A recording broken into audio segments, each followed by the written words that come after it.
Bonjour et bienvenue dans cette vidéo. Nous allons vous expliquer qu'est-ce que l'identitovigilance. L'identitovigilance, c'est l'organisation qui permet de fiabiliser l'identification d'un usager ou d'un patient à toutes les étapes de sa prise en charge.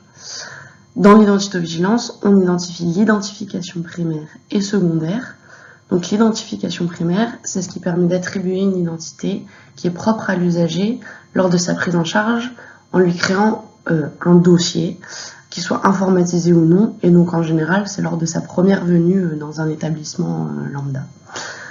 Concernant l'identification secondaire, ça reprend toutes les étapes d'identification tout au long de la prise en charge de cet usager. Le périmètre de l'identitovigilance, c'est d'élaborer du coup des documents de bonne pratique, par exemple le rappel des traits d'identité qui sont nécessaires lors de la création d'une identité.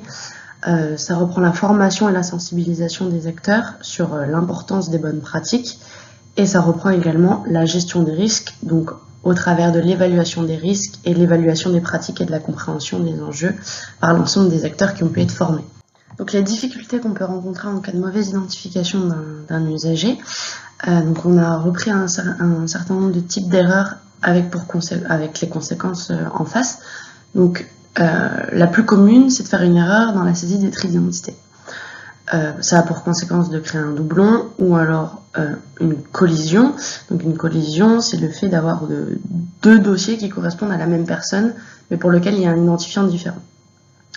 Si on se trompe du coup sur la saisie des traits d'identité, on peut par la suite de ce fait réaliser des prescriptions dans le mauvais dossier, ranger un mauvais compte-rendu dans un mauvais dossier, et ou finalement valider une identité qui ne correspond pas du tout à la personne qu'on a en face de nous. Les enjeux de l'identitovigilance, c'est du coup de bien s'assurer qu'une identité est unique pour chaque patient.